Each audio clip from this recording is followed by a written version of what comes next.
ಏನಕ್ಕೆ ಸಮಾಚಾರ? ಪ್ರೈಸ್ ನೋಡ್ಕೊಂಡು ಏನು ಯೋಚನೆ ಮಾಡ್ಕೊಂಡು ಕೂತಿದ್ಯಾ? ಹಾಗೇನಿಲ್ಲ ಅಣ್ಣ, ಚಿತ್ರದುರ್ಗದಲ್ಲಿ ಒಂದು ಕಾಂಪಿಟೇಷನ್ ಇದೆ. ಮಕ್ಕಳನ್ನ ಕರ್ಕೊಂಡೋಗಿ ಮಾಡಿಸ್ಬೇಕು ಅಂತ ಆಸೆ. ಇಲ್ಲಿಂದ ಅಷ್ಟು ದೂರ ಅಂತ ಹೆಂಗ್ ಕಳ್ಸೋದು ಅಂತ ಪೇರೆಂಟ್ಸ್ ಯೋಚನೆ.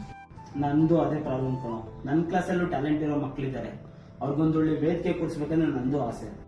ಕಿರಣ, ಸುರೇಶ, ಅಣ್ಣ ನಿಮ್ ಪ್ರಾಬ್ಲಮ್ಗೆ ನನ್ನ ಹತ್ರ ಒಂದು ಸೊಲ್ಯೂಷನ್ ಇದೆ. ಹೌದಾ? ಏನಣ್ಣ ಅದು? ನಿಮ್ಮಂತ ಡ್ಯಾನ್ಸ್ ಕೊರಿಯೋಗ್ರಾಫರ್ಸ್ಗೆ ಹಾಗೆ ಒಳ್ಳೆ ಟ್ಯಾಲೆಂಟ್ ಇರೋ ಡ್ಯಾನ್ಸ್ ಮಕ್ಕಳಿಗೆ ಒಂದು ಡಿಜಿಟಲ್ ಡ್ಯಾನ್ಸ್ ಚಾಂಪಿಯನ್ಶಿಪ್ ಬರ್ತಾ ಇದೆ. ಅದಕ್ಕೋಸ್ಕರ ನೀವು ಅಲ್ಲಿ ಇಲ್ಲಿ ಹೋಗೋ ನೆಸೆಸಿಟಿ ಇಲ್ಲ. ನಿಮ್ನ ಟ್ಯಾಲೆಂಟ್ ನ ಹುಡ್ಕೊಂಡು ಆ ವೇದಿಕೆನೆ ನಿಮ್ ಹತ್ರ ಬರ್ತಾ ಇದೆ. ಕೇಳಕ್ಕೆ ಒಂಥರ ಇಂಟ್ರೆಸ್ಟಿಂಗ್ ಆಗಿದೆಯಲ್ಲ. ಯಾರನ್ನ ಮಾಡ್ತಾ ಇರೋದು?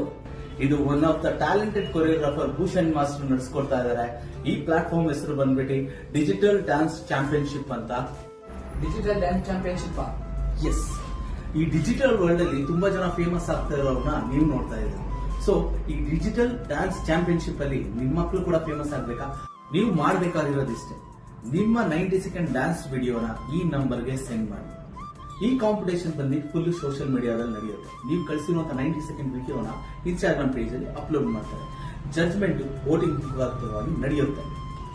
ಎಲ್ಲೋಲ್ಟ್ರಿ ಮೊದಲು ಗುಡಿಯ ಕಳ್ಸ್ಬೇಕಣ. ಅದಕ್ಕಿಂತ ಮುಂಚೆ ಅಪ್ಲಿಕೇಶನ್ ಫಾರ್ಮ್ ಫಿಲ್ ಮಾಡಬೇಕು. All the very best. Okay okay, thank you. ಅವ್ರೇನೋ ಹೋದ್ರು ಅಪ್ಲಿಕೇಶನ್ ಫಾರ್ಮ್ ಫಿಲ್ ಮಾಡಕ್ಕೆ, ನೀವ್ಯಾವ ಫಿಲ್ ಮಾಡ್ತಿದ್ರ? I wish all the very best. ಇಲ್ಲಿ ಪಾರ್ಟಿಸಿಪೇಟ್ ಮಾಡ್ತಾರೋ ಅಂತ ಎಲ್ಲ ಮಕ್ಕಳಿಗೂ all the very best for the choreographers to.